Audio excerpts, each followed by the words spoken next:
Okay, good afternoon. Okay, so yan, every Tuesday po ang ating homeroom guidance sa 9 Ruby. And so every Tuesday, 2 o'clock until 3 o'clock.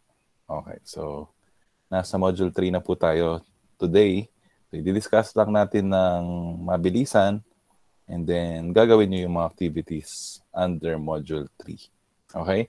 So, hintayin natin ang mga classmates nyo na makapag-join. Yan. So, as of now, 21. Okay, 23 na. Yan. So, keep it coming. And thank you sa mga nag-send na kanilang pangalan sa chat box.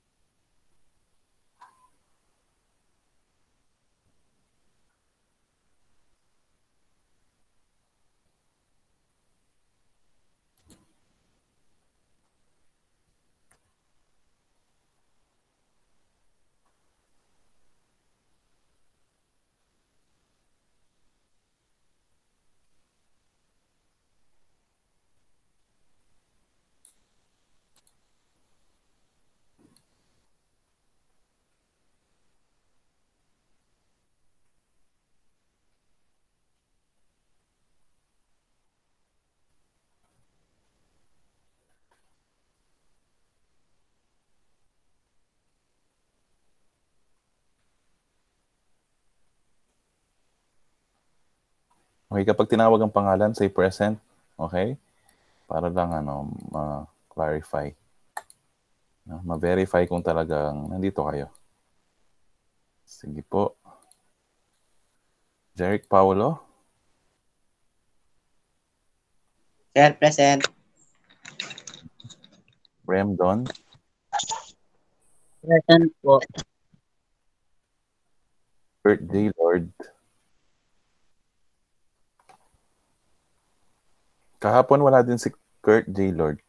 Kanina ba? Present po, sir. Present po. Present. Okay, kala ko. Kahapon wala ka, no? Kurt sa Filipino. Andun po ako, sir.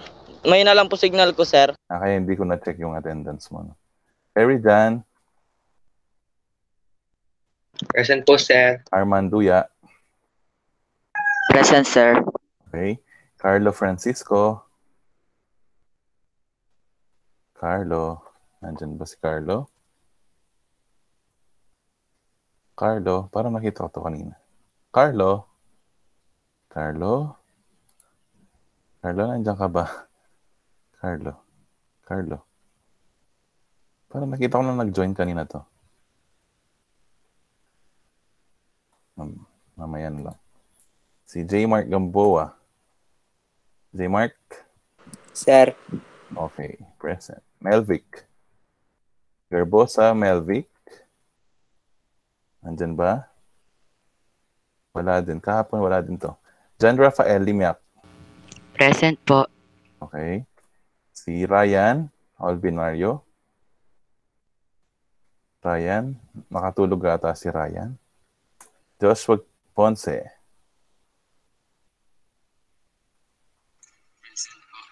Okay, present. Medyo mahina yung ano mo, Joshua. Mic mo. Aaron Santos. Present po. Okay. It Sarno. Present po. Okay, nandyan si Baby Kit.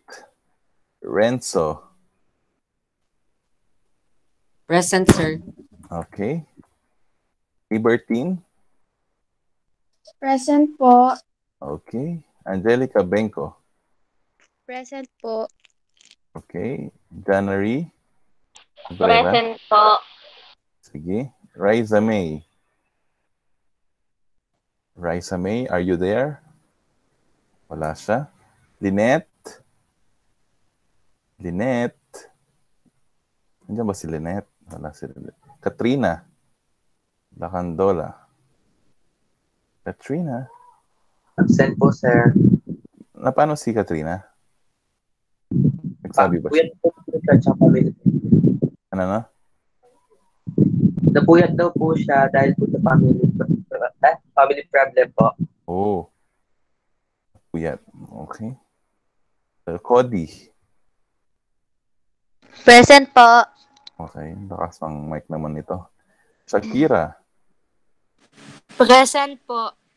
Okay, thank you. Kahapon, Shakira, wala ka, no? So, Filipino. Opo. Okay, ano lang, para sa attendance, no? Zaya Mandapas. Zaya Jangyum. Jewel in the Palace. Wala siya. Genesis. Present, sir. Okay, thank you. Then, Jaira. Present po. Right. Abigail. Present po. Kasaya na, Ninita. Princess Shane. Monte Calvo. Wala pa si Shane. Alexis. Pineda Alexis. Wala din. Gabriel Razon. Wala Present din. po. Ay, nandyan siya. Present po. Okay, Gabriel. Okay, Kathleen Rebuyas. Present po. Okay. Ana Sofia. Ana Sofia. Wala siya. Cherish Altea. Tolentino. Present po, sir. Thank you. Shane Irene. Present po. Okay, so meron bang hindi natawag? Ano ba natawag? Oh, sige. Si absent natin si Ana Sofia. Mag-react na lang kung nandito na sila. Ana Sofia Solis, Alexis Pineda, Princess Shane Montecalvo, absent. Zaya, Tina, si Lynette, si Raiza May. Okay, sino pa? Si Ryan Albinario, Melvic Garbosa, Francisco Carlo. Okay, sila po ang wala ngayong araw. Sir, nandito na po ako. Sino yon? Carlo Francisco. Tama ba? Nawala ka lang kanina. No? Okay, Carlo Francisco. Okay, maliban sa kanya, meron pa bang hindi natawag? Or hindi ko na present sa attendance? Okay. So, yun. So, okay na tayo sa attendance. At yun, kamukha ng sinabi ko, i-discuss po natin yan. Nakikita nyo sa screen. Homeroom Guidance, Module 3. Yung topic po ay yung the 3 R's. Ano kaya yung 3 R's na to? Yan. Okay, so ngayon ay October 27, 2020. So sa mga galing sa ibang section, same po ng pagsasubmit sa ano na ren, no? Filipino 9 na rin. So mag-a-assign na ako ng ano doon, ng assignment, and then doon nyo ita-turn in yung mga sagot nyo sa activity. So, starting today, or actually starting kahapon, yun na yung gagamitin nyo, yung sa Filipino 9 Ruby. Sa Filipino, at the same time sa homeroom guidance, doon nyo isasubmit yung mga activity niyo. Okay? And then, uploaded na po sa Google Drive, yung shared drive natin, yung module ng Module 3 ng homeroom guidance. And mamaya, aayusin ko sa Google Classroom para ma-view nyo rin doon yung mismong module ninyo. Okay? So anyway, habang dinidiscuss naman natin yon, i-share ko sa inyo. Okay? Ipapakita ko dito sa screen. Okay, but before that, magpa-pray muna tayo.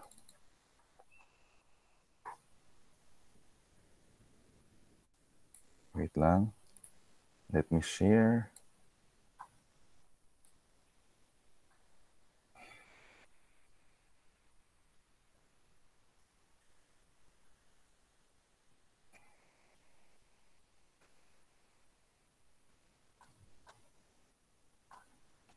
Sige, let us pray.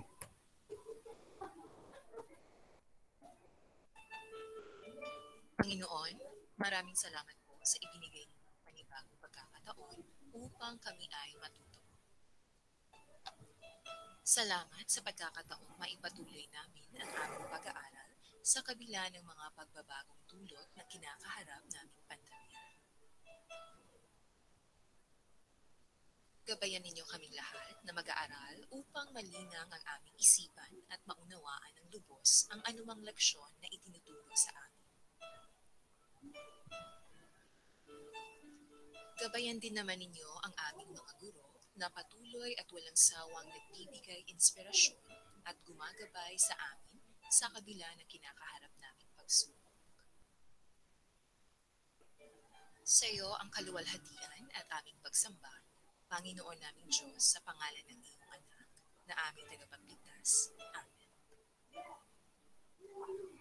Okay, amen. Okay, magandang hapon sa inyong lahat.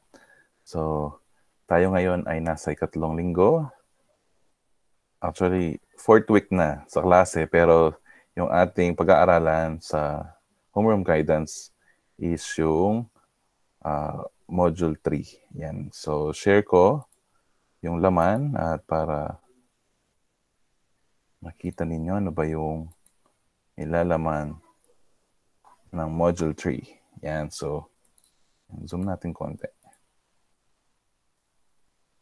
Okay. So, homeroom guidance, yan, intended for grade 9, quarter 1, module 3. Yan. Ang title po, kamukha ng pinakita ko kanina, yung The 3 R's. Okay. May idea ba kayo kung ano yung 3 R's na to? Anyone? Baka may idea kung ano yung mga 3 R's na ito regarding sa homeroom guidance. Yan. Meron ba? Meron o wala? Kung wala, sige, pagpapatuloy natin. Okay, so 13 pages, medyo kompleto siya ngayon. So last time kasi compress siya. So kung ano lang yung importante, yun yung pinakita. Pero this time, sige, nain natin. Yung learning objective natin. Dito pa sa baba. Okay, ano ba yung mga expected na matututunan ninyo dito? Yan, ang title po ay The 3 R's. These are the learning objectives. Yan, when we say learning objectives, ito yung layunin ng module na ito. So, at the end of this module, pagkatapos ng pag-aaral at pagsasakatuparan ng mga gawain sa module, ikaw ay inaasahang, you are expected to, number 1, explain the child's rights. Okay? Your rights and the roles and responsibilities as a member of the family and community.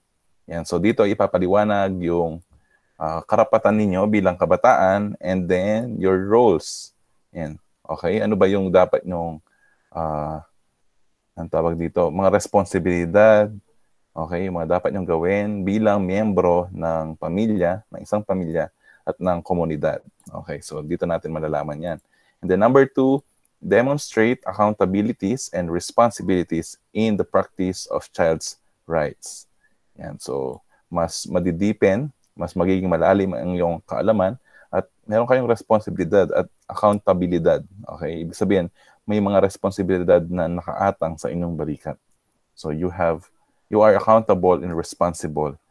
And then, syempre, with your rights. Okay? Habang ginagawa or tinutupad at na-enjoy ninyo yung rights ninyo, karapatan ninyo bilang mga kabataan. And then number 3, appreciate the relationship between girls ay child's right and responsibilities. Okay? So, mas lalo nating maunawaan at mapapahalagahan ang relasyon ng child's rights. Okay? Meron kayong rights, at the same time, meron din kayong responsibility. Meron kayong karapatan, at the same time, meron kayong mga bagay na dapat gawin. Okay? Bilang isang kabataan. So, okay. Sige. So, dito muna tayo. Yan. Week 3 of first quarter. So, module 3. Okay? So, yun. So, ang kailangan lang ay clean sheets of bond paper or paper or bond papers. Then, kailangan din ng coloring materials. I'm sure meron naman din naman kayo sa bahay kahit yung pinaglumaan lang. Okay. So, basahin ko lang to yung introduction. This module will try to make you aware of your importance as a member of your family and community. Yan. So, sana aware kayo na importante tayo. Okay? Ang bawat isa ay importante sila na miyembro ng kanya-kanyang pamilya at the same time sa kanya-kanyang community. Yan. So, lugar ninyo, sa barangay ninyo. So, you are an important member. Ikaw ay mahalaga. okay, na miyembro ng isang pamilya at ng komunidad. Likewise, this will redirect you to your functional knowledge on child's rights. Okay, so karapatan, roles, and responsibilities that can help to become a better contributing individual, especially in this time of pandemic. Ano-ano kaya ang aking mga karapatan? At the same time, ano kaya ang aking responsibilidad na maaring makatulong yan sa aking komunidad, sa pamilya at komunidad, lalong-lalo na sa panahong ito ng pandemic. Yan. So ano kaya ang inyong mga karapatan na ito? Okay, being part of the community, you have to know your roles and rights. So kailangan alam mo yung mga roles, okay, nagagampanan. Yan, ano yung papel mo, okay, bilang isang kabataan at ano yung karapatan so that you can perform your responsibilities well. Okay? Every right that you enjoy is coupled with the responsibility that you need to face. So, sabi ko nga, meron kang karapatan, at the same time, meron kang responsibilidad. Meron kang papel na kailangan gampanan.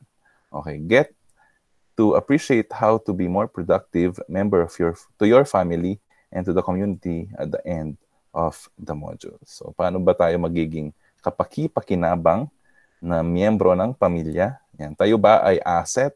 Tayo ba ay nakakatulong sa ating komunidad, sa ating pamilya? Yan. So, dito malalaman natin lubusan paano pa mas lalo kayong makakatulong sa inyong pamilya and sa community.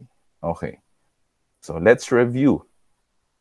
Module 2 help you identify the different challenges on your home and school activities and the way to manage them positively. So, last week, na-discuss natin, okay, I believe sa mga galing sa ibang section, na-discuss na rin ito sa inyo, yung different challenges, no, na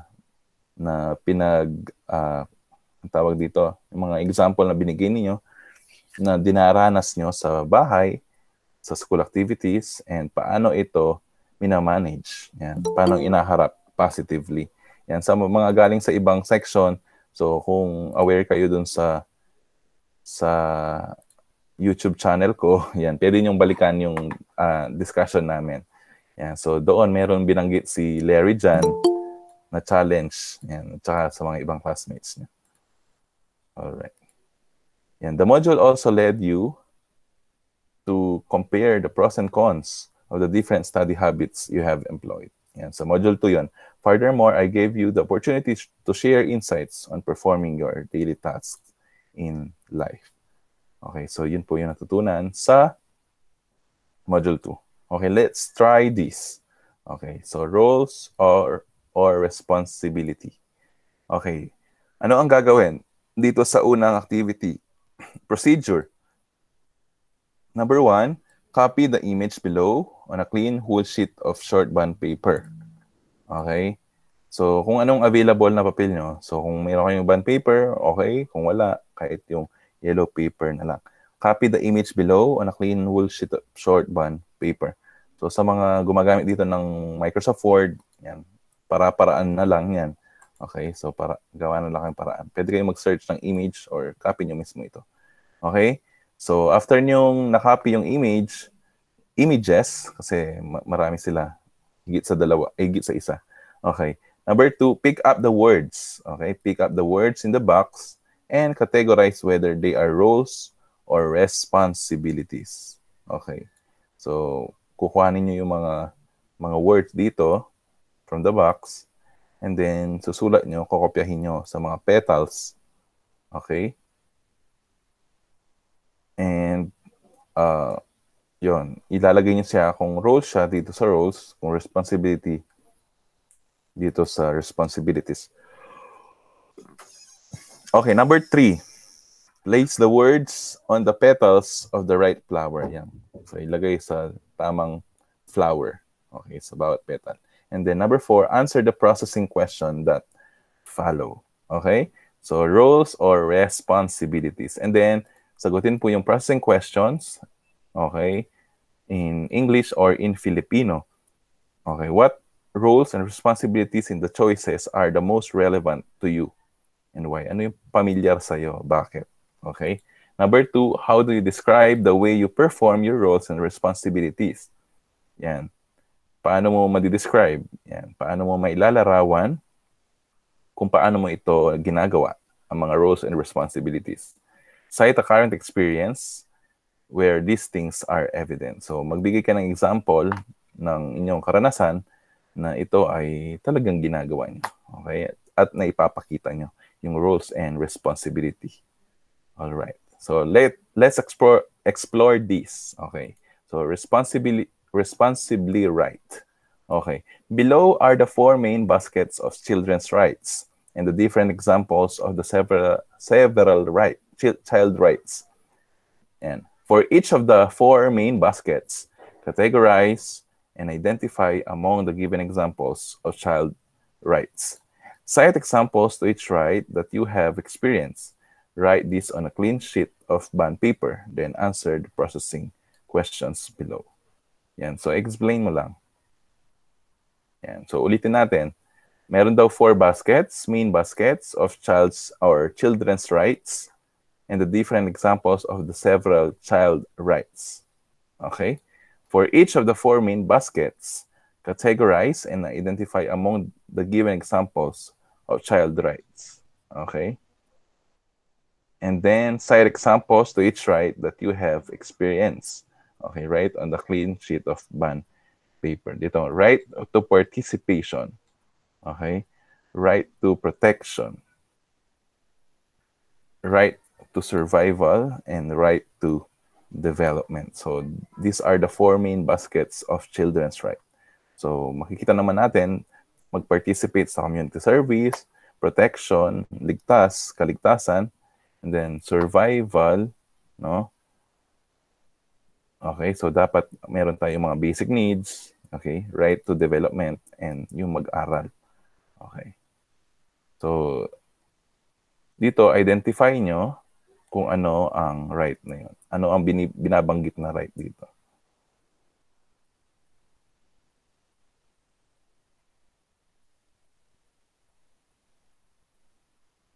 Okay. So, these are the rights of a child.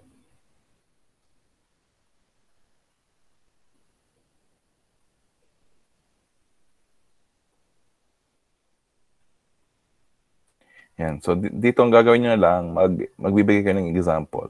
Yan. So, mga experience na lang dito. Okay. Nandyan na dito yung sagot. So, dun sa picture. So, magbigay na lang kayo, mag-cite na lang kayong 1 example each dun sa 4. Okay, so dito tayo sa rights of a child. Ano-ano ba yung mga rights of a child? Okay? Unang-una, right to be born well. So, karapatan niyong maisilang. Siguro sa mga ibang subject niya, previous year na discussion na po ito. Right to be born well. So, may panganak ng maayos. Okay, right to live a full life. Yan. Right to legally registered name and nationality. Yan, lahat ba? Merong PSA. Yan, meron ba kayong PSA or birth certificate? So, dapat, yan, karapatan nyo po yun. Right to express their views and opinions. So, meron tayong karapatan magsalita at mag-share ng opinion. Pero in a right manner. Okay? Right to think and believe what they want and to practice their religion. Okay? So, meron tayong karapatan na mag-isip at maniwala kung ano ang gusto mo and kung ano ang pinili mong relihiyon or paniniwala. Okay? Karapatan po yan. So, wag mong ibig sabihin kung ano yung paniniwala mo, hindi mo pwedeng ma-impose sa iba. So, may kanya-kanya tayong karapatan dyan. Okay? We are a free country. And then, right to get and share information as long as the information is not damaging to them or others. Yan. So, alam naman natin yung mga information na ito, makakuha ng impormasyon, lalo na ngayon, madali lang mag-share at mag-get ng information through social media. So, we have the right to get and share information basta as long as the information is not damaging to them or others. Basta tama, okay, at hindi siya nakakasira sa iba. Next, right to relax. Yan, gustong-gusto niyo ito. Yan, may karapatan kayo mag-relax, maglaro, right to play, and to join in a wide range of leisure activities. Okay? So, karapatan ninyong maglibang. Okay? Pero, know your responsibility and know your limitations. Okay? So, alam pa rin dapat natin kung ano ang inuuna. Okay, next, right to special care and support for children with any kind of disability so that they can live a full and independent life. Yan. So, sa mga, naman to, persons with disability. Okay, karapatan nilang malagaan at masuportahan. Next, right to good quality health care, clean water, nutritious food, and clean environment. So, anyone. So, lahat naman siguro, na-experience natin to. Okay? So, lalo na ngayon, di ba, sa healthcare, di ba, maraming program ang ating gobyerno sa healthcare. And clean water, and okay, nutritious food, and clean environment. And then, right to education na na-enjoy nyo. Okay, kasi nakapag-aral kayo. So, bawat bata ay karapatang mag-aral. Okay? Para sa bata po yan. Kaya ang DepEd, ginagawa niya yung lahat na makakaya niya para maibigay ito, yung karapatan ng mga kabataan. And then lastly, right to protection from any harm. Yan, sino ba ang nagpo-protect sa atin? Unang-una sa family, pinoprotect tayo ng guardian natin, ng elderly natin. So, yun yung isang karapatan na enjoy natin. At the same time, yung barangay, mga barangay tanod, mga kapitan, kagawad, hanggang sa pinakamataas na posisyon. So, yun po yung right natin. We are protected, okay, sa anumang harm. And at the same time, syempre, tayo mismo kailangan ingatan natin ang ating sarili. Okay, processing questions. So, sasagutin po ang mga processing questions. More on, ano po yung mga yan? Mga reflection, okay? Ano yung natutunan? What are the child's rights that you think you enjoy most?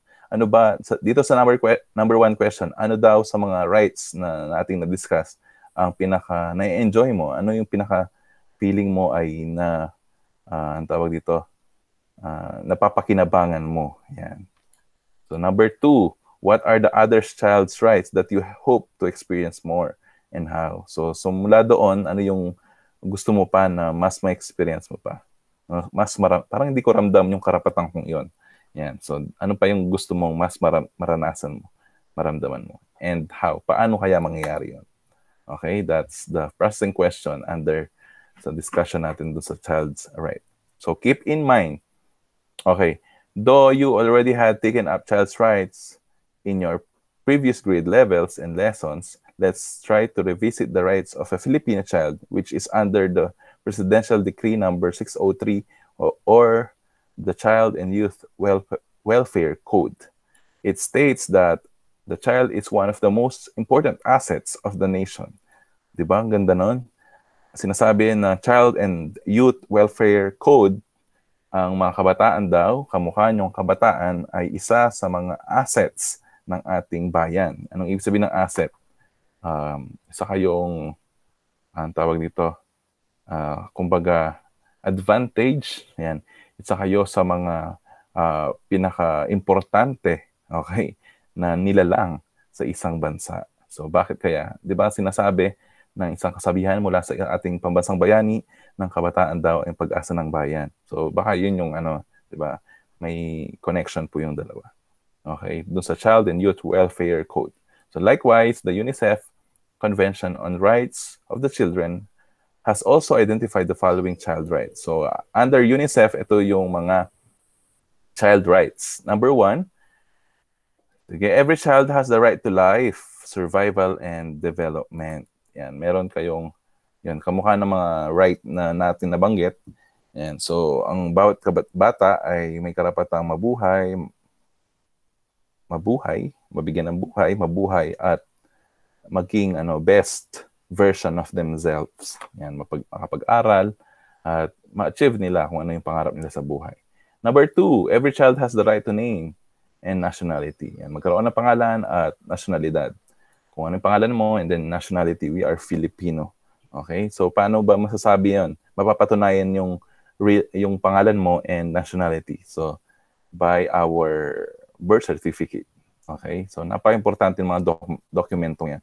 Yung palang papel, kapirasong papel na birth certificate mo, yun makakapagsabi dun sa right mo. Okay? Yun. Number 3, every child has the right to keeping families together. Yan. So, yun, may kanya-kanya tayong pamilya at may kanya-kanya tayong mga kasama sa bahay na nakakasama natin na araw-araw. Isa sa mga karapatan yun. Okay, number 4, every child has the right to be educated. Yan, makapag-aral. Okay, at ma-educate. Yan, malaman yung dapat malaman. Kamukha ng ginagawa natin. Number 5, every child has the right to play and enjoy whenever they have the opportunity. Yan. So habang bata kayo, enjoy life. Yan. Try something new. Yan, maglaro ang gusto mong paglaruan. Wag lang ang puso ng ibang tao. Yan. So every child has the right to play. Okay? Ano ba yung mga pinagkakabala nyo? Yung leisure, yung hobby. Yan, mag-enjoy. And at the same time, syempre, meron kayong responsibility pa rin. Okay? Number 6, every child has the right to be protected from abuse of adults. Yan. So kung meron man sa inyo na nakakaranas ng abuse, huwag kayong matakot na magsabi sa mga kinaukulan. Okay? Kasi you have the right, okay, na maprotektahan kayo laban sa mga pang-aabusong ito. Okay? Kahit sino man yan na adults or kasing edad nyo or anyone na nang-aabuso sa inyo. So meron kang karapatan na ipalam yun sa iba at maproteksyonan ka. Okay? Kung na-abuse ka ng teacher, na-abuse ka ng magulang, na-abuse ka ng ate mo or kuya, na-abuse ka ng mga nasa otoridad, mas matanda sa'yo, or anyone, and you have the right na maproteksyonan. Basta lumapit ka sa tamang tao. Okay, number 7. Every child has the right to live peacefully. Yan. May kapayapaan away from bad influences. So lahat po tayo ay, di ba mga magulang ninyo, wala silang hangad kung hindi yung kapayapaan, kaginhawaan, at kasaganaan sa buhay ninyo. Okay, number 8. Every child has the right to be cared whenever their parents are not available or cannot sustain their needs. So sa mga dito, sa mga wala yung magulang nila, so you are blessed kasi merong ibang mga nag-aalaga sa inyo. So right nyo po yan. Okay, number 9. Every child has the right to express their views and opinions and to their privacy. So it's up to us kung gusto natin mag-share, mag-express ng ating views and opinions. So it's up to us then kung gusto nating manahimik. Okay, sa mga bagay na alam natin. Okay? Then 10, every child has the right to grow up peacefully and getting what they want for the good of their lives. And so to reach the full potential ng isang kabataan. So lahat pong yan ay karapatan ninyo. Okay, all child rights are human rights, which were especially created for children's protection and for them to become better individuals. So lahat naman po ay dumaan sa pagkabata at lahat ng mga kabataan ay nagkaroon ng pantay-pantay na karapatan. Okay? So ang mga karapatang ito ay makakatulong para sa bawat isa na maproteksyonan, magkaroon ng magandang buhay at para maging maganda ang buhay sa future or inaharap. According to UNICEF Committee on the Rights of the Child, there are 4 main areas or baskets or groups of children's rights. These are the right to protection from discrimination, abuse, neglect, exploitation, and torture. The right to survival, comprising the elements of life, nutrition, siyempre pagkain yun, water, health, air, and air. And then next, the right to participation, yan, makibahagi, including expression of views, decision-making, access to information, freedom of association. Okay, so kapag sinabing participation, yan, example, yung SSG, di ba?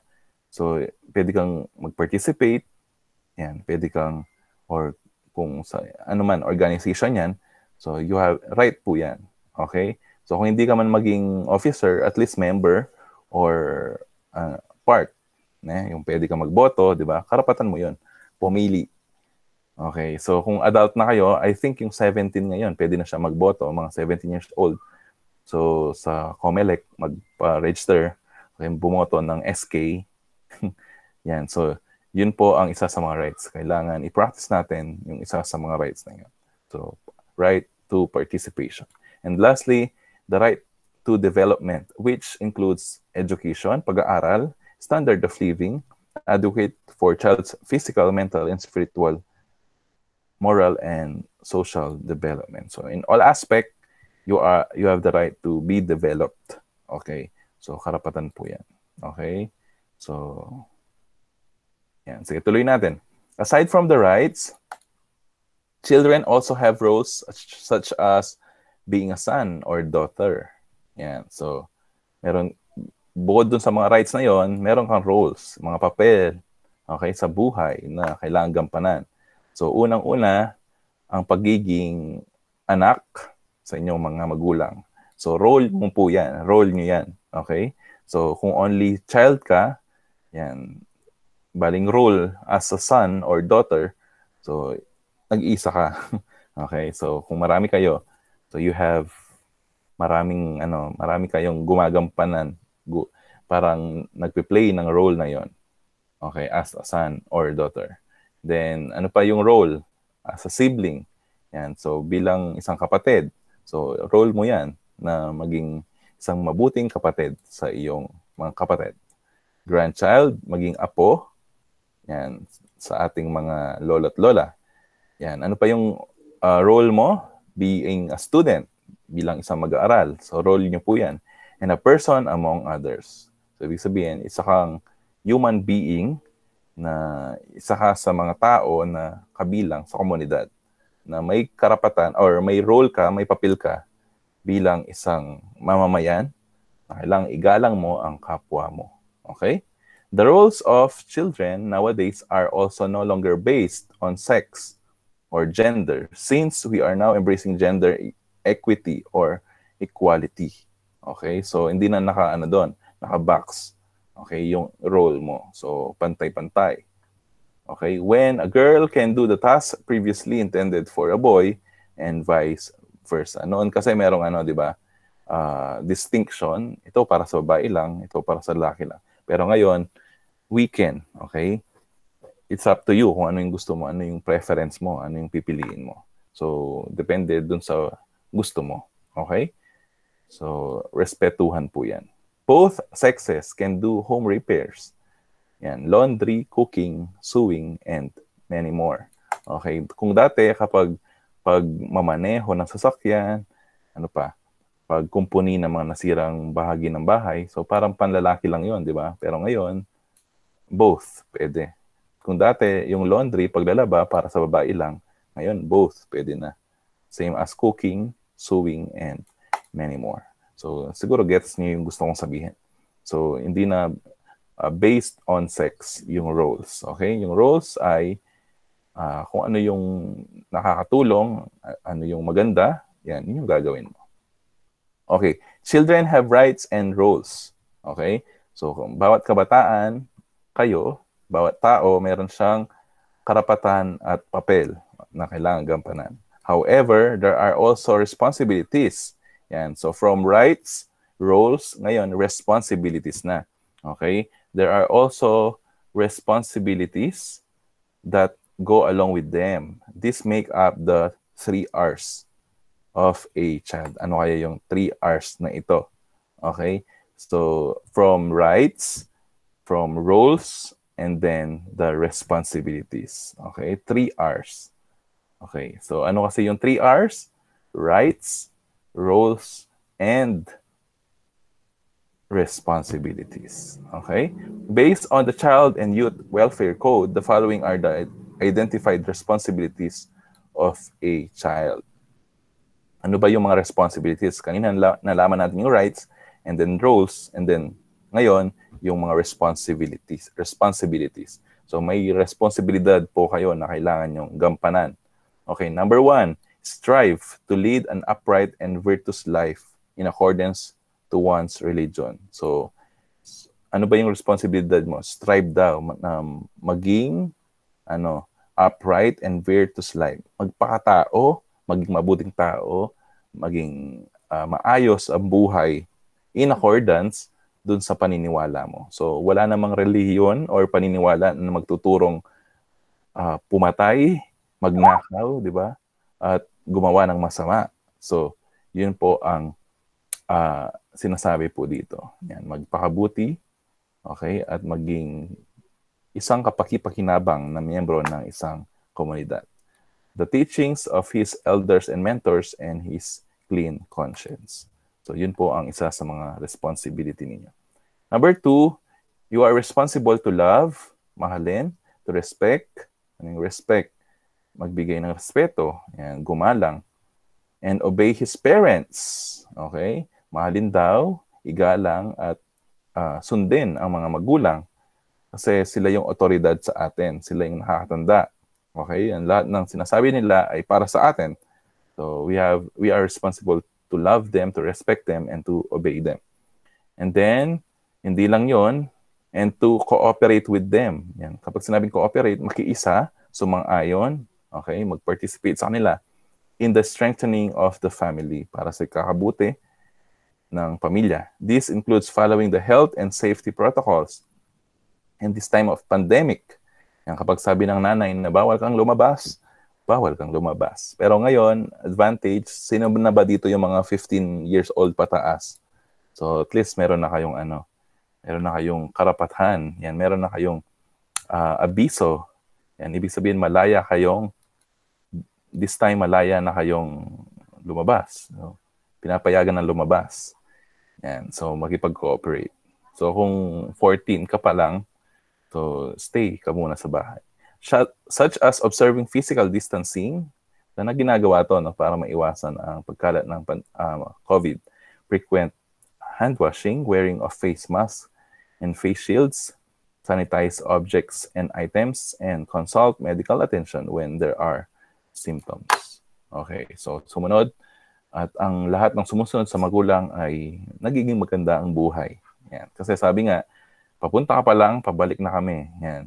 So, kasi na-experience na ng mga magulang yan. So, yung mga maaring yung naranasan nila, ayaw nilang iparanas sa inyo. Kaya, pinagbabawalan nila kayo sa mga iilang mga bagay. Okay. So, love them, respect, and obey your parents. Number 3, you are responsible to extend to his brothers and sisters his love. So, hindi lang pala ang mga magulang ang mamahalin. Ganon din sa inyong brothers and sisters or mga kapatid or siblings. Yan. So, yung love, thoughtfulness, and helpfulness, and endeavor with them to keep the family harmonious and united. Meron ba dito na super close sila sa kanilang mga ate at kuya or kapatid? Yan. So, napagandang po yan. Gawain. Yan, na nagkakasundo kayong magkakapatid habang bata kayo hanggang sa paglaki ninyo. So, you are responsible na mahalin sila, tulungan sila, okay, maging mabuting kapatid sa kanila. Okay? Kasi kapag nag-aaway-away kayo, sino ba yung naapektuhan? Siyempre, yung mga magulang nyo. Kaya yung number 2 nun, naapektuhan na din. Okay? Yun. So, mahalin, hindi lang yung magulang, pati yung mga kapatid. Alright. Number 4, exert his utmost to develop his potentials for service, particularly by undergoing a formal education suited to his abilities. Yan, yung pag-aaral ninyo, in order that he may become an asset to himself and the society. This includes studying well for your future. Alam nyo ba, isa sa mga responsibilidad ninyo ang mag-aral ng mabuti. Kapag kasi nakapag-aral ka ng mabuti, yan, matutulungan mo ang iyong sarili at magiging isa kang asset. Yan. Isa sa mga makakatulong sa society or sa lipunan. Yan, mababawasan yung mga mga problema sa ating lipunan. Isa ka sa mga mag-aangat sa ating lipunan. So, exert your effort sa pag-aaral ninyo. Okay, number 5, respect not only his elders. Yan. So, hindi lang dapat yung mga elders or nakakatanda ang respetuhin or igagalang, but also the customs and the traditions of people, yung kanilang paniniwala, kanilang kultura, tradisyon. Okay? Saan ka man pupunta, kailangang igalang natin yung mga yun.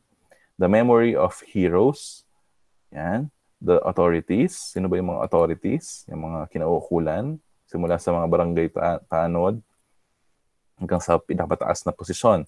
The laws of our country, ang mga batas ng ating bansa, and the principles and institutions of democracy. So, bilang isang kabataan, so, hindi ka ligtas. Okay? So, bata pa lang naman ako.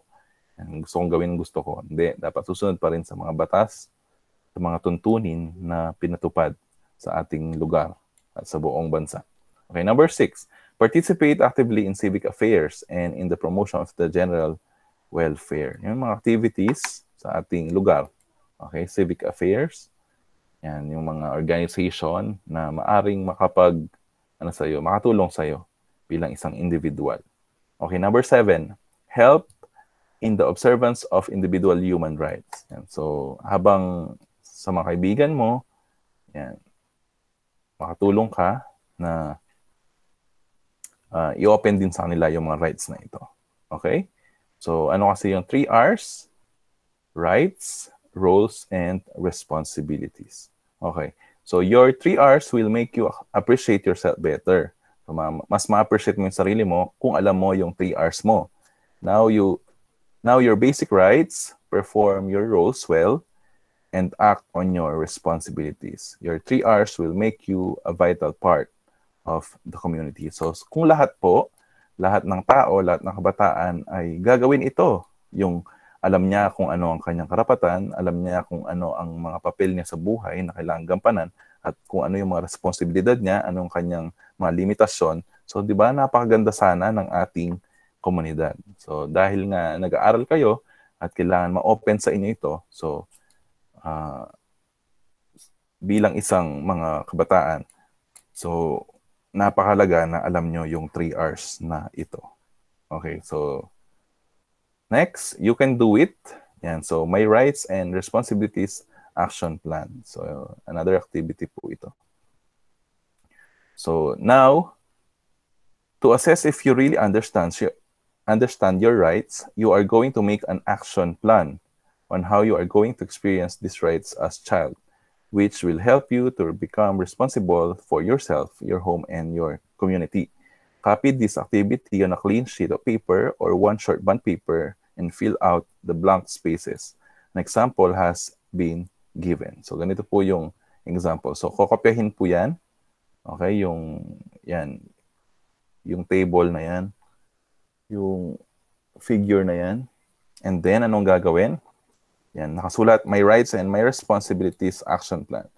Child's rights. Yan. Ano-ano yung mga rights? Yan, so, pupunuin po yung mga blank spaces. And then, yan, ano yung gagawin mo? Yan, para sa sarili, self, para sa iyong tahanan, para sa komunidad. For example, right to be educated. So, karapatan ng bata na makapag-aral. Apply effective study habits. So, ano yung mga responsibilidad para sa sarili? Yan. Ano yung responsibilidad ng bahay dito sa rights na ito? Assist siblings or any family member in their academic endeavors. Yan. So, sa community naman, share knowledge on healthy protocols during this COVID-19 pandemic. So, ganun po ang pwedeng maging sagot nyo dito sa activity ito. So, punan nyo. Yan, from the discussion dun sa una, yan, pwede kayong pumili dun sa child rights at ilagay nyo po dito. And then, yung mga responsibilities, sarili, tahanan, at komunidad. Okay, so isusulat po dyan. And then, processing question, what I have learned. On a clean sheet of bond paper, answer the following questions. So, reflection po ulit. What is the role that you are still trying to fulfill as of the moment?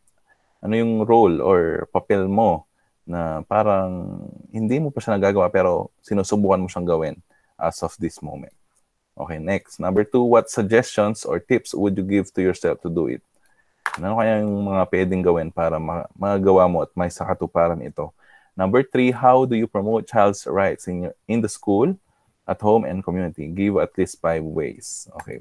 Paano daw ma-promote yung child's rights na ito sa school, sa bahay, at sa community? So, pwede kang magbigay ng 5 suggestion. Okay? Okay. So, lastly, share your thoughts and feelings. So, anong gagawin po dito? Choose a song. Yan. Last na po ito. Pipili ka ng isang kanta or ng isang tula or poem about taking responsibilities or fulfilling a role. Write on a piece of paper the parts that you want to reflect on. So, dun sa song or poem na pinili mo, pili ka dun sa part nun na gusto mo siyang explain. Okay? Share how the song or poem resonates with your current status as child. So, pumili ka ng song na merong connection sa napag-usapan natin. Okay? Fulfilling responsibilities and role. Okay? At paano siya nagpapakita ng karapatan ng isang kabataan na katulad mo. Okay? So, yun po yung pinakahuling activity. So, lahat po ng activity, mga sagot sa module 3 na ito ay ilalagay nyo sa bond paper or yellow paper or sa gumagamit ng Microsoft Word, and then i-upload po or turn in or hand in sa ating Google Classroom. Okay? So, any question po regarding sa ating na-discuss na doon sa mga activity nyo? Anyone? Wala. Meron o wala? Wala. Okay. So, kung wala, so i-review ko lang yung ating attendance na kanina, yung mga na-absent. Si Melvic, nandito na ba si Melvic? I-present na lang na kung nandito ka, kung narinig mo ako. Parang nakita ko siyang nag-join kanina. Melvic? Melvic? Ayun, nandun siya. Ba't di siya nagsasalita? Si Ryan. Nandito ka na, Ryan? So, yun. Nawala din si Ryan.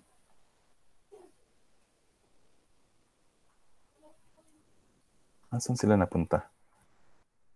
And then, girls, yung mga hindi nag-present kanina, Raisa May, si Lynette and Katrina, si Zaya, and Princess Alexis, and Ana Sofia. So, react na lang kung nandito kayo. Okay, kung wala na pong tanong, sa mga naka-off po yung camera, paki-open po for the picture taking. Okay, so harap po sa camera at yan, ayusin natin. Okay. Okay po, so gamitin nyo yung time ninyo sa pagsagot po ng activity. So, medyo konti lang naman dito sa module 3 natin. So, time is 2:53 in the afternoon. So, you can use your 1 hour pa para sa pagsagot ng inyong activity. And then, i-turn in po ang inyong mga finished product sa ating Google Classroom. Okay? Wala nang question? Kung wala nang question, yan. So, i-upload ko na lang ang recorded video na ito for the benefit ng mga hindi naka-join at may mga question. Okay? So, sige po. At inaantok yung iba. No, Janary, inaantok anak. Yan. So, Isa, may isa lang ako, sir. Nahilo? Bakit? Maraming ginagawa. Hindi, sir. Ano mata ko? Okay, pahinga lang yung mata and then after nun makapag-rest, magmerienda kayo after nun. So, go back dun sa mga activity niyo. Okay? Enjoy learning. Enjoy lang natin ang pag-aaral. Okay? So, deadline po niyan is on next week, Monday. Sige, Monday po yan. So, pero dahil masisipag naman kayo, marami na nag-turn in before the deadline. No? Very good po yun. Okay? So, kung wala nang question, pwede na pong mag-leave sa call. And then, yan. So, gawin niyo po yung mga responsibility niyo. Okay? Happy learning and good day. Good day, sir. Good day, sir. Good day po, sir. Have a Good day. good Thank day, you. sir. Thank Bye you. po, sir. Salamat sa pag-aaral. Take care. Maraming Good day. Thank you. Thank you. Good day. Have a good day. Bye po, Gerald, sir. Drugin kita. Ano yon, Melvic? Melvic, ano yon?